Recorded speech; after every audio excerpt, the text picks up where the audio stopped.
Hello and welcome to our Better Business webinar. And this month we are talking about self-care, how to look after yourself in this busy tax return season, this season where Companies House isn't working because of all the recent changes. So I keep saying on various groups, none of my confirmation statements are posting, and they're blaming the different software companies, but actually at the moment it's Companies House that's broken, unless something has improved today that I haven't heard of. So I'm Della Hudson. I am the author of The Numbers Business, How to Build a Successful Cloud Accountancy Practice. And I'm also a practice owner myself. So I sold the first practice and now I run Minerva Accountants. So feel free to get in touch with me if I can help you with anything else. We have all sorts of ways that we can coach or provide courses for accountants. But in the meantime, this session is free for you. So I'm going to share our balanced scorecard. And there are all sorts of versions of this. This is my version. And we look at 10 different things that you need to have all working in your life. So feel free to take a screenshot of this or let me know and I'll send you a copy of it. And so we have 10 things that I believe all need to be balanced in our lives. So it's no good having one thing working and others not, because it gets a little bit like a wonky wheel. So I would say start with this and then treat it as a scale of 0 to 5, say, with 0 at the center, 5 on the outside. So 5 is all in perfect harmony and 0 is nothing's happening there. And in reality, you'll end up partway through on all of them. And the idea is to keep working on those so that they stay more or less all at the same level. So the optimist will put everything at 5, the pessimist will put everything at 1. And so let's not worry about the actual scale itself, but it's the wonkiness of that wheel. We need all parts of our lives working in harmony. And it can be very hard at busy times to keep everything working. So I know it's hard. I'm not somebody standing here telling you what you should do. I'm running my own practice. We are trying to get loads of tax returns out. We've chased clients all the way through the year. We've dropped the worst offending clients and we're still trying to get everything done. So we break for Christmas the 19th of December, and I think we should have all our tax returns done by then. But all it takes is one of the ones that we've got in to have big questions, or clients to have questions when you suddenly send them a tax bill they weren't expecting. So we are ploughing through everything. So we've got 10 things on here and I'm going to work through them all. You can either use this scorecard or make up your own. I don't really care. I'm not proud. This is the one that works for us. So finance, for most of us, that comes in through our work that we're doing, and it's the bit that we know inside out. It might be that you're not making enough profit for the hours that you're working, and that's what we run all the courses on. So I'm not going to go into this at the moment, not in great depth. Your accountants, you'll be able to spot the clients who aren't earning you the money, either because the fee's too low, because they're taking too much time, because they're not well suited to your processes, things like that. So watch out for the D client webinar we offer on how to deal with those, and the pricing webinars. Self-image. Now, this is often wrapped up in ourselves as business owners. So the moment things become difficult at work, we also feel as though we're failing. I had one of those spells last night. Got a couple of emails in off clients. So I have dealt with one this morning. I will be dealing with the other one later. It's tough running a business, and if your self-image is wrapped up in it as well, that's always very difficult. I have a very public profile. People expect everything to be running perfectly. For me, it doesn't. What we do on social media, I would say I have my dirty linen just like everybody else. There's no point me posting that particularly. You don't want to see me sort of wallowing in my own doom and gloom. You've got enough of your own, I'm sure. So we are just showing the best sides of ourselves on social media, but not denying that there are negative sides. So please be aware. And anything you see me talking about, I do have problems behind that. If you really want to hear about them and be a counsellor, then I will go into them at great depth. But it doesn't really help anybody to share. The lessons learned from those things, yes, I share, and that's what goes into my books and my talks and things like that. But please don't compare yourself to somebody else's best side. Know that there are always depths behind. Like I say, part of the problem is our self-image is wrapped up in what we do for a living. And so if things are going badly in the business, then they're going badly. You feel it reflects on you. If one of your kids is going through a problem, it reflects on you as a parent. You need to start separating the things you can and can't control. So what's it? It's the serenity prayer. So I don't know if you're religious or not, but it's so good. Just something to remember. Lord, help me to accept the things I cannot change. Give me the courage, give me the serenity to accept the things I can't change, the courage to change the things I can, and the wisdom to know the difference. And I think that's very good, whether you see it as a prayer or just as something to, it's not really motivating, it's just one of those life lessons, isn't it? So let's change what we can and not worry about the rest, change our attitude to it. Also, if you can have a life outside of your business, that will enhance your self-image. Unfortunately, mine was around, I'm a triathlete, but of course, when I get busy in business, then I don't exercise as much. And so all that goes to piece as well. But generally, it helps. Personal growth, yes, we all do our CPD for our business, at least I hope we do, but it's also worth finding ways that you can grow as a person. So what are your hobbies? What are your needs? I'm just naturally curious. I like finding out things.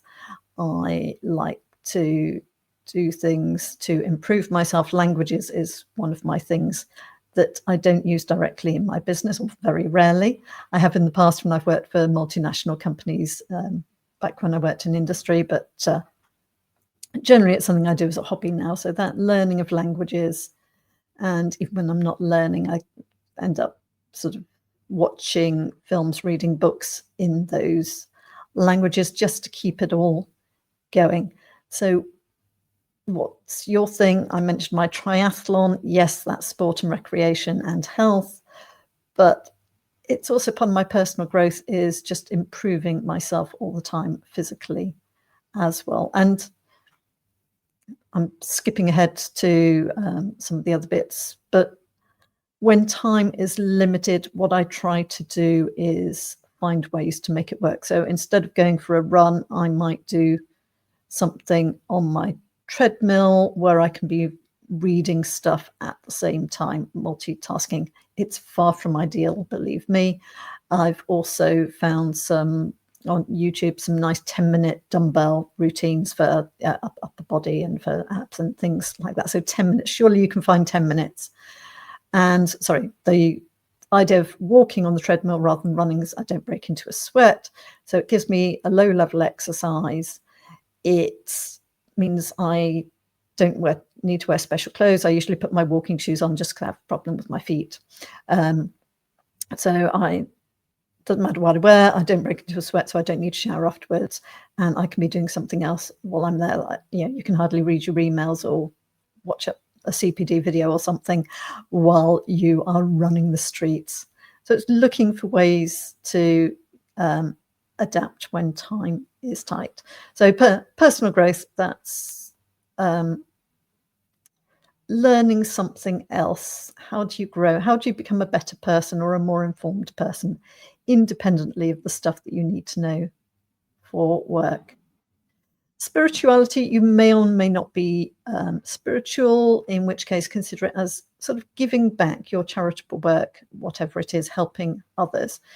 There is a proven link between feeling better and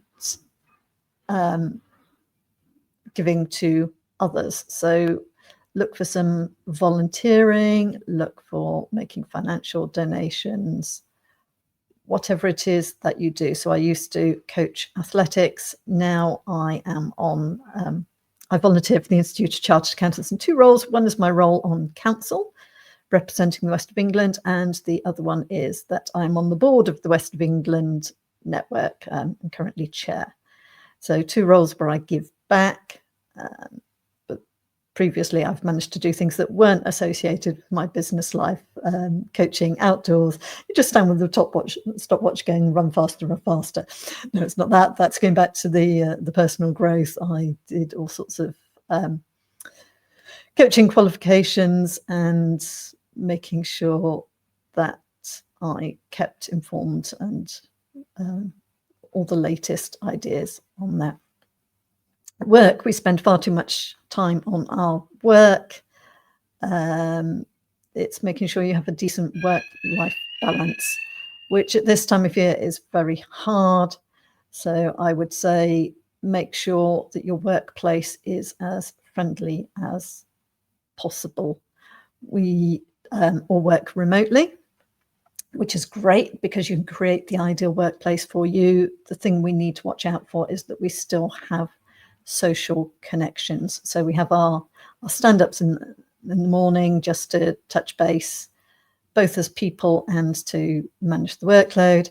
And then we have our making sure that we have things outside of work to do, whether that's sport, it's other friends, it's whatever it is. If you work in an office, then you probably have an element of that. Love. That could be family, significant other, whatever. We need people in our lives to love and to love us. It might even be a pet, just someone with an emotional connection, and making sure that we spend time with them. So whilst pets might not be as challenging a relationship as people, they may well serve the purpose when we're busy. We've all seen people's pets on Zoom calls, so it's making sure that we give those pets our attention, and if it's people, well, it matters even more. They tend to take offense if you don't spend much time with them.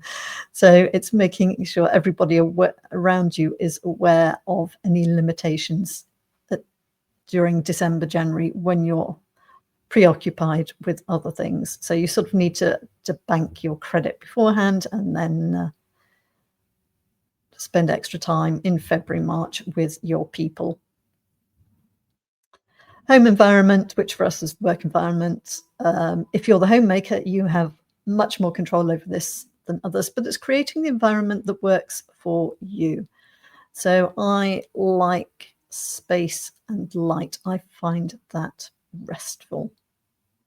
Not bleak, but definitely you can see this is a girder behind me. We have a converted warehouse. We're in the loft apartment, as it were. It's described as urban chic, I think the estate agent called it. And so we have lots of light coming in and white walls and wood. But it's making sure you have the things that matter to you. So light and space work for me. So I need to get out and enjoy light and space as well as having it in my home. I don't have any outdoor space here, so I have plants, mainly spider plants, but I also trying to grow fruit, veg, herbs, whatever. And then we have work out what you need. My restful thing is water, being by water, being in water. So hot bubble baths work for me. They're an instant relaxation thing. And I think when we're busy, we need those. So I recommend making a list of the things that make you feel instantly relaxed. So just getting out and being by water. And I'm lucky our flat is right next to the harbour in Bristol, and we overlook Castle Park. So we've got green space as well. If I want to get out, I can be out in, it takes me about 2 minutes to walk down all the stairs. That's the downside of being on the top floor of a block of flats. And then just cross the river, or even just stand on the bridge and look at the water. So I get my fix that way. I have little videos on my phone, 1-minute videos of just sort of waves on beaches wherever I've been, things like that. So quick fixes. I don't know what your thing is. And yes, chocolate, wine, they're good for that as well. But it's making sure that you don't overindulge in the bad things. So I try to, at busy periods, I would make sure we've got pre-prepared food, either batch cooking, which I enjoy doing, or just going out and buying loads of healthy as possible oven meals so that you don't have the pressure of that as well. And then as well as the food, making sure you've got healthy snacks. It's all too easy to just grab the chocolate. Make sure you've got your sugar fix in the form of fruit. Grapes are nice and easy. If you get anything else, you might want to sort of chop it in advance and keep it boxed up in advance. What else do we do at home? Yeah, making sure you sleep well, have a decent bed, the right temperature, things like that. So you need to make sure you're eating properly, you're drinking the right things. Water, tea's not too bad. Remembering these huge quantities of water we're supposed to drink are based on surveys funded by bottled water companies, but we do still need to drink a fair amount to stay hydrated. So we need water and not too much alcohol. No matter how you might feel, we need good food, good healthy food. So try and make sure you're fixed for that. We need good sleep.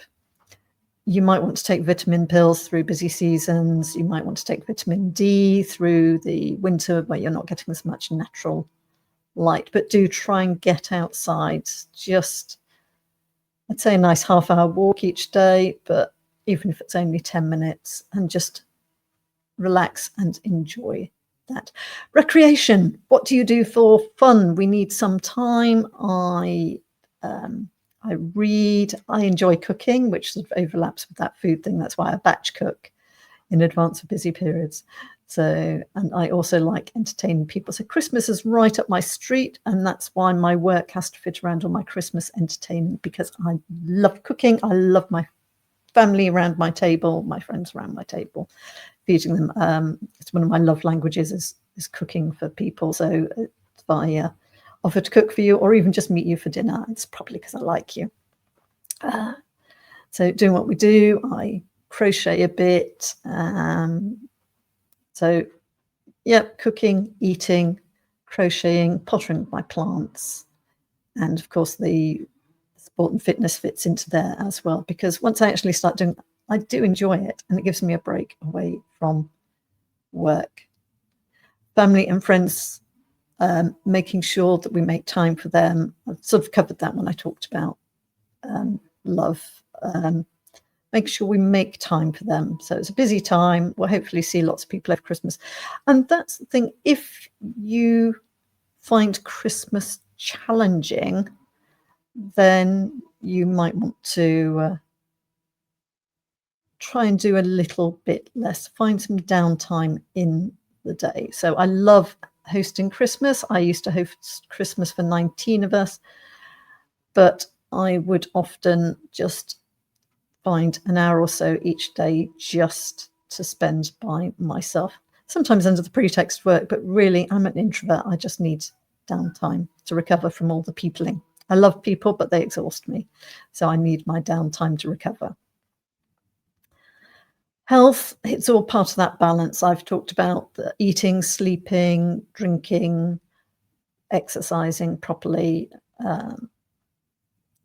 So that can overlap. If your recreational thing is sport, then that works very well. But it's nice to have something creative. I've got a piano behind me. I haven't played for far too long. In fact, that's what I need to be doing. I shall try and make some time for it in this busy weekend.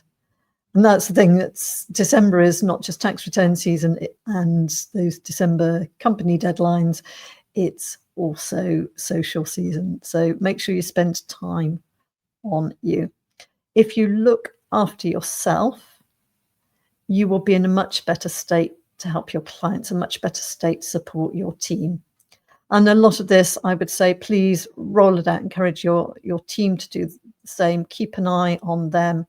I've been to places, you know, those loos when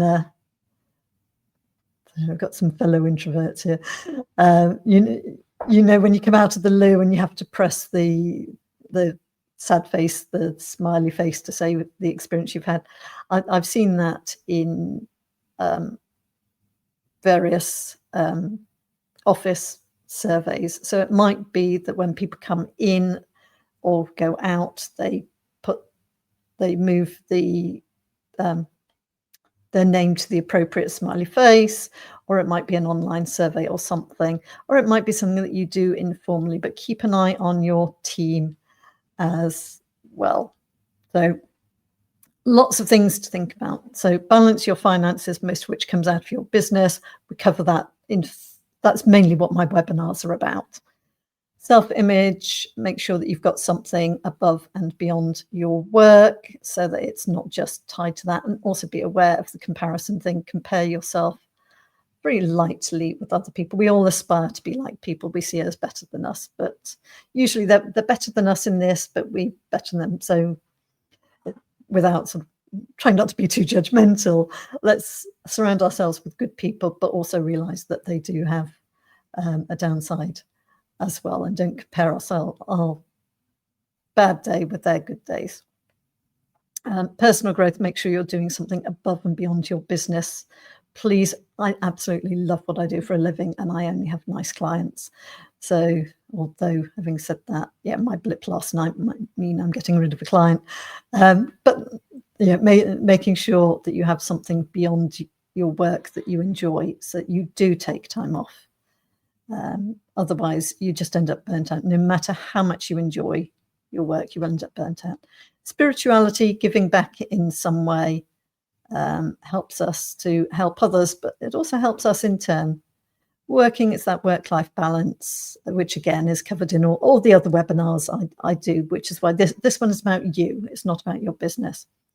Love takes time, that significant other. They do have to bear with you a little bit, but make sure they don't bear with you too much just because you're busy. Home environment, if you control it, great. Look for the quick fixes in your life that you can get that bring you out. Recreation, it's the balance to that work, isn't it? So have something that draws you away from your work, something that you really enjoy. So if you don't have a hobby, that should go on your resolutions list. I'm not even calling it a New Year's resolutions list, because you can start them anytime. They don't have to wait till the 1st of January. You might want to start today.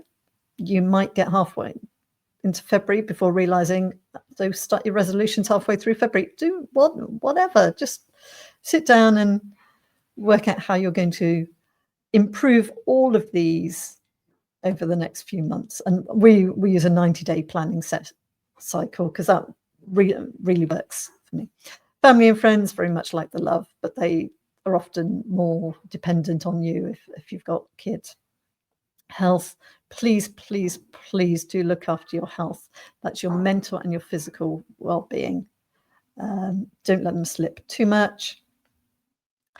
Hopefully I've covered most of the things. So yes, fellow introverts and people relating to some of the things that I struggle with as well. So if you've got any questions on any of that, then I'm open to it.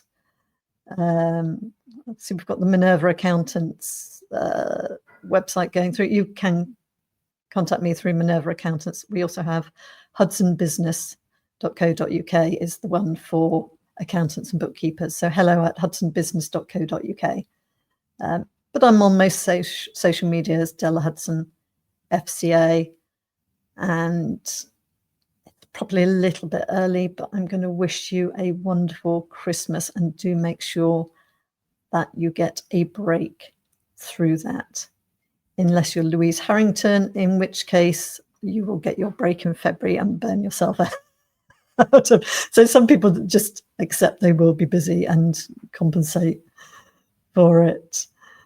So take care, and I will see you. Well, probably the new year is the next one. We've got our startup Q&A later this month. That's in 2 weeks' time, I think, unless the date's changed this month. And I shall see you online whenever, and on our next Better Business webinar in January. So take care, and see you soon. Bye-bye.